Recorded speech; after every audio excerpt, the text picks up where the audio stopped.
Welcome back, everybody, to episode 4 of the Tactical Tuesday here on the MCP network. I'm Mario, and today I have another local with me, Meni, also called SailorMeni on Discord. Meni, hello, how are you doing? Hi. Hi. How are you doing? So Meni is not very active on the Discords. Can you tell us a little bit about you? Yes, sure. So I'm tabletop player since more than 20 years, pretty active locally, and I also enjoy going to tournaments and stuff, but internationally I'm quite limited because I have 3 little kids and that's hard to manage. Yeah. But whenever I can, I go to events and hopefully that will increase more when the kids get bigger. Yes, it's very tough when they are still small. But nevertheless, you will be going to Copenhagen to the WTC, right? As part of the Austrian team. Yes, they recruited me because two people basically dropped MCP, and I'm the best they could get. Well, you're a great addition to the team, I would say. So Thanks. I hope so. yeah, Meni is one of our local players, one of the stronger local players who on a weekly basis gives me lots of headaches when we play against each other.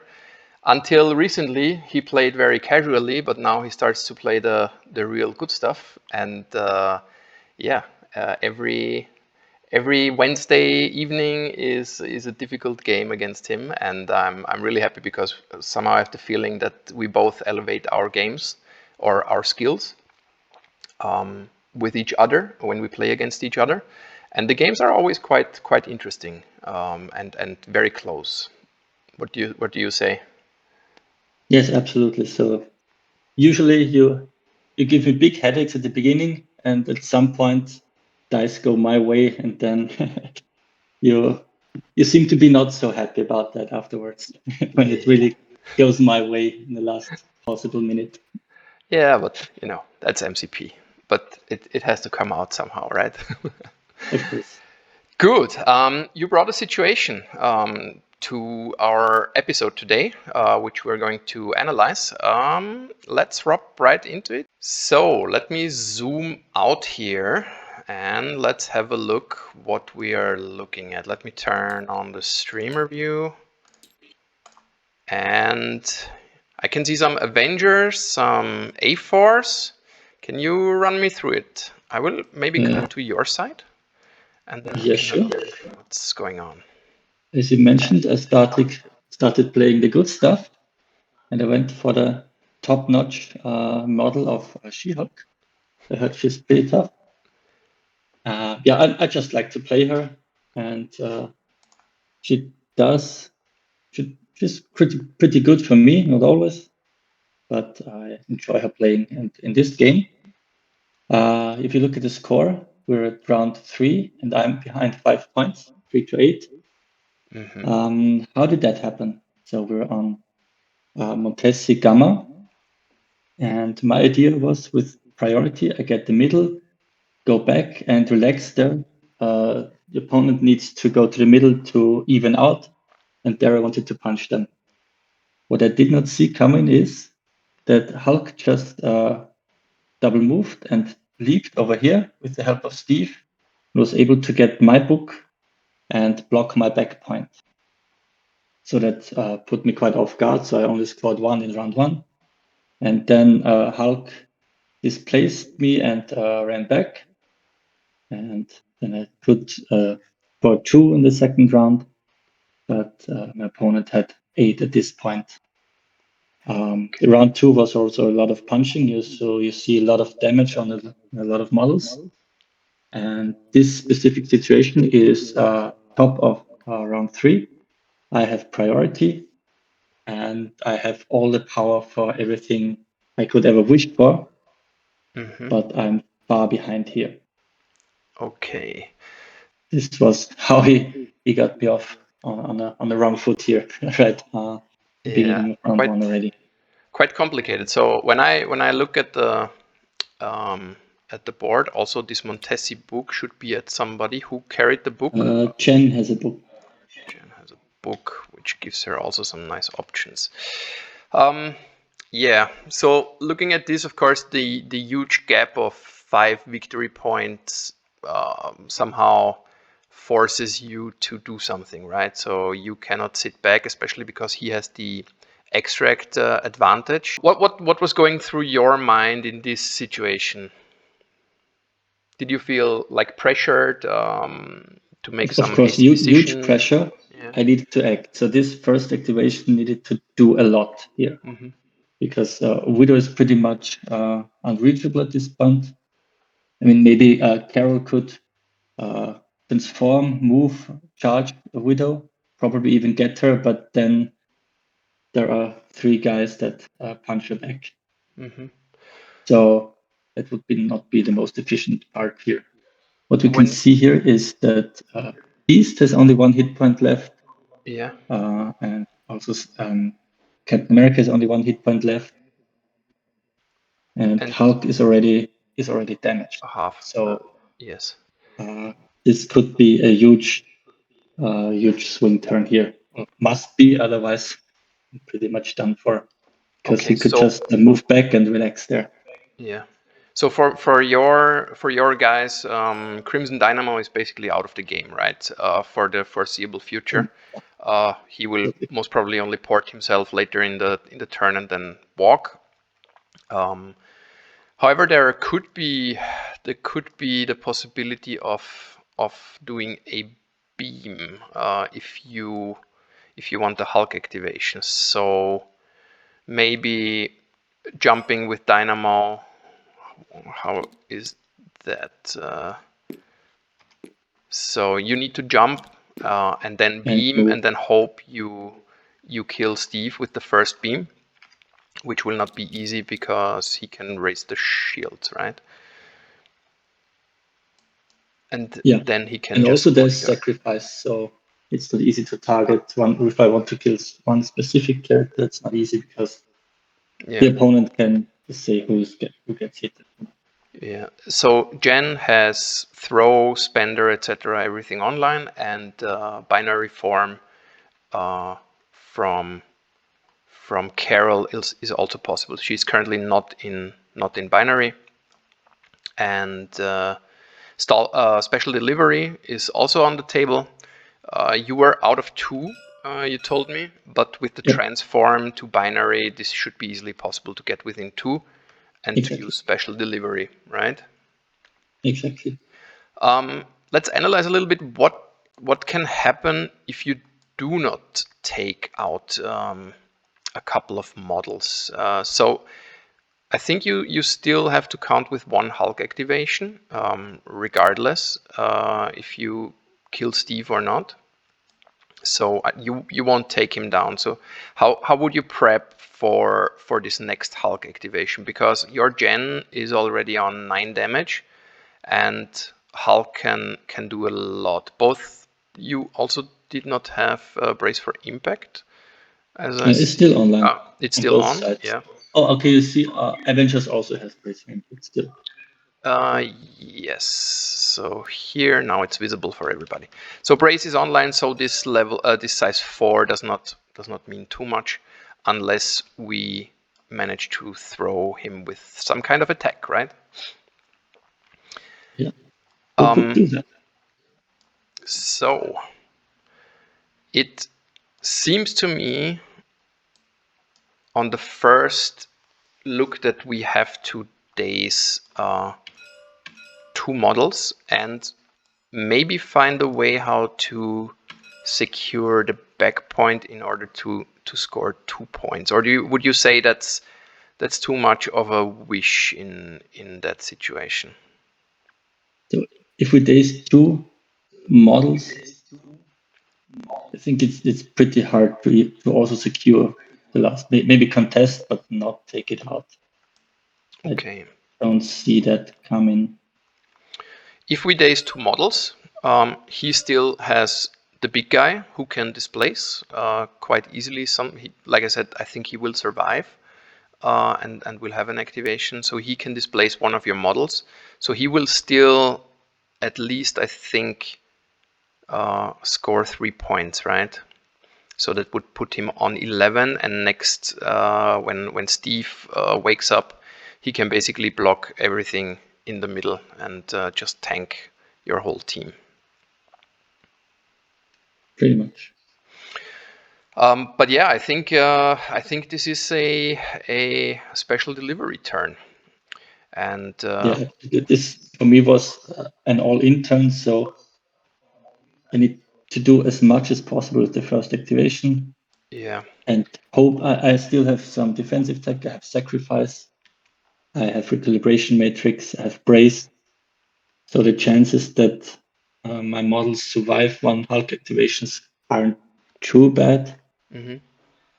Also, Hulk is shocked. I don't think we see that here. He's shocked from Crimson. Okay. So he should not be Just one die less. too much. Okay. Is there a world where you can transform? Yeah, you can do the charge anyway for free, right? So you could transform, easy. do a charge, and maybe do a warbird, which most probably will be taken over by Cap, unless we have some other ways how to do it. She-Hulk's attack is first, right? Yep. So if she goes it's a in, cost 0 attack. So there's another layer. We have a book cost 0. yeah, and a Cap cannot raise its shield, but it's only a couple of dice. But you could take out 6 dice, isn't it? 2 model. Yeah, but no crits. No crits, yeah, no rerolls, nothing. But still. Yeah, I'm always very pessimistic when in my calculations when it comes to those Sure. to It's those 3 attacks without modification. Okay, but in the worst of the cases, we have 3 attacks with the book, right? So I think this is an excellent option here in order to beam over the 3. So what can we expect from the beam? We can. I don't think Steve Rogers would bodyguard Beast, because Beast is about to go down anyway from Carol, most probably. So if Captain America survives, Beast will most probably go down, or has a good chance to go down. It does not make much difference, right? So basically, you just make a gamble and beam over the 3. So do we agree that this is the best course of actions here in this situation? That's what I came up with. I was hoping you have a better idea, but that's also what I came up with. So yeah, we are doing the stalwart determination. So the stalwart determination, I said a special delivery. So what I would do is I would most probably transfer here, make a charge, move Jen, maybe even on the point here, then do the beam, and then see what is left for Captain Marvel to check what and if to warbird, right? Yeah. In case Captain America survives, then he will anyway block it, and then the explosive does 1 damage on Hulk, and let's assume Beast goes down from the beam. Okay, so basically, I think this is the plan. In the best of the cases, you daze both of them, and you can then warbird into Hulk, which means you could place within 2 of Hulk, and then do another warbird into her, which should be enough to be in range, in her stealth range, and also that she doesn't count blanks. And it's an 8 dice attack, right? Yeah. So the chances are quite good that you take her out, and actually we are standing then on the backgammon. So it's not so far off. And yeah, I think you then have to place within 2 of her, which means you could place back over here. And then Hulk, I think, has to retreat.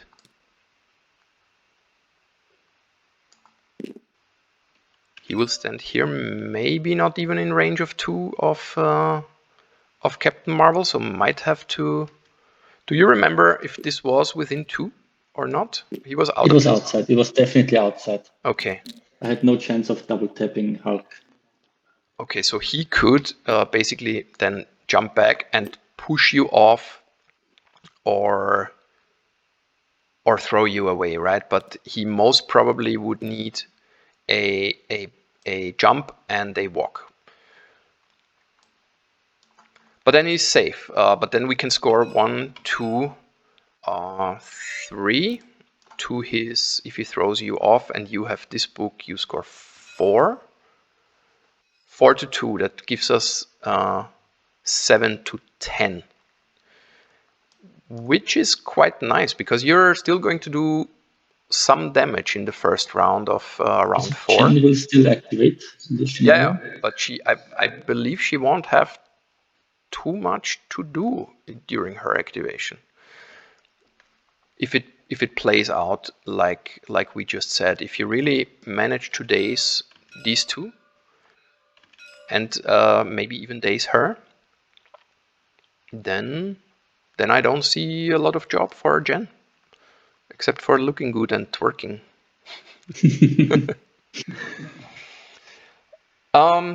Good.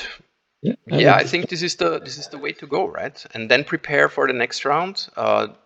They will be tanky, but you can displace them. They will not contest. You can just then, I think, slowly but steady get the points that your opponent doesn't have. Chip away damage on Hulk. He does not have any means of healing him. So I think this could be the way to go. And Jen can even then, if she stands here after the special delivery, maybe you can even position her here, but that will make the beam impossible. So here maybe she can even go and throw a punch into Black Widow to finish her off in case she should survive. In case she doesn't. So I think this would be the best line in this case. What do you say? I like this line. It's not exactly what I had in mind.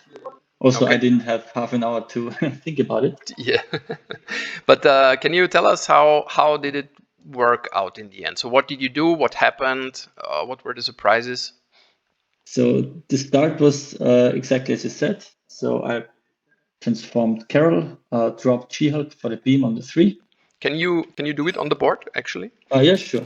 So I need to transform her somewhere over here. She then charges somewhere over here. It doesn't really matter. She has 3 and 3 in the place. Yeah. But I can put Jen also on the point, and here I beamed over them, as you said. So, and now that the difficult decision is who to hit first. I went for Steve first. Mm-hmm. My idea was to take out the bodyguard and then at least the other 2 get hit. Because at that point also my plan was taking down Hulk. Because he has secure, I don't have, he has an extract. I don't have ways of stealing it, and he tanks a lot and then runs away after throwing my guys away, or my gals in this case. So I went for Steve, but then my opponent I didn't see that coming. He sacrificed Beast. Yeah. So as you mentioned, Beast will go down anyway. He's no chance of surviving. So Beast was dead, and Steve didn't get an attack, so he was also safe. And I don't know what the third attack, who attacked third. I think Hulk took it, but it did no damage.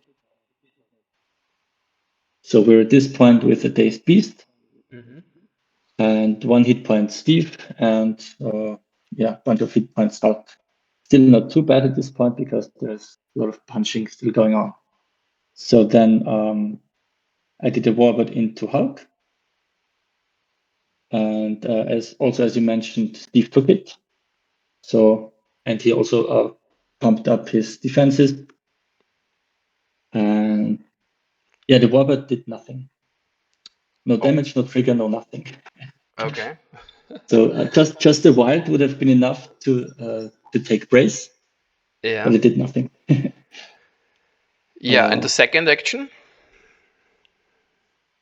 So the second action, I think I did another warbird and did not do my throw, or I might have thrown and did the other spender Carol has. I don't remember exactly what I did, but what happened was there was still no damage. I think Hulk took 1 damage or something in this entire activation. Mm-hmm. Cap What we survived. need to, maybe what we didn't mention in the beginning, this game didn't happen on TTS. We reconstructed everything. Yeah. It happened over the board. Yeah? This is why we don't have like the exact information what happened like 3 months ago in the over the board game. Okay. I mean, Yeah, if you just blank screenshots. out, is always bad, right? You would have also blanked out if you would have attacked. Let's say after first warbird, you place Yeah. here and then attack into Widow. No, You would have no also chance blanked that she out, goes and down. she might have staggered you even afterwards. So yeah. Do you know what happened then to She-Hulk? Yeah. So as expected, no, I think then even Steve activated, did some damage, not too much. Then She-Hulk put a lot of damage into Hulk. Then he retaliated, and I think he survived with 2 hit points and just displaced me and ran away. And He ran sealed over like the somewhere game. here with 2 hit points. So he didn't score too much either. And I think Crimson will just move over here for this point. There, yeah. Steve went down. At the end, I think She-Hulk threw it at Hulk after Brace was gone. The real question, I think, is should you have seen the sacrifice play? I think it was, of course, when you know it, it's obvious. It's one of those situations that when you know what to do, it's obvious. But yeah, in hindsight, trying to take out Beast first. So even we, or even I, was afraid more about the bodyguard than the sacrifice. And it was a great move by Gerald.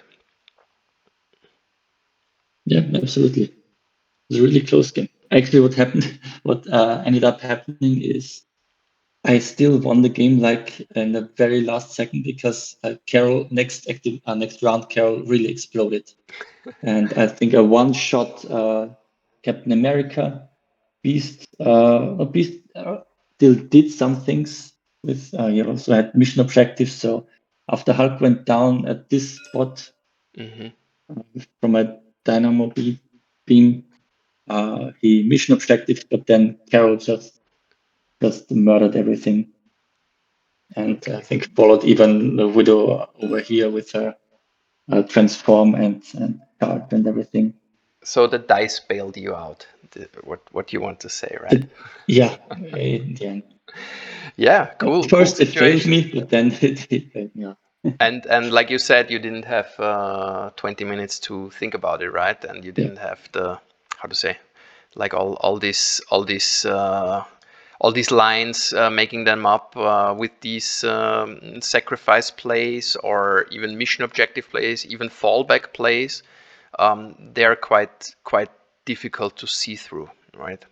So yeah, there's so much can happen here. Cool that you still won. That shows that every game can be won, if it's not completely lost, of course. But even almost lost games still can be won. And yeah.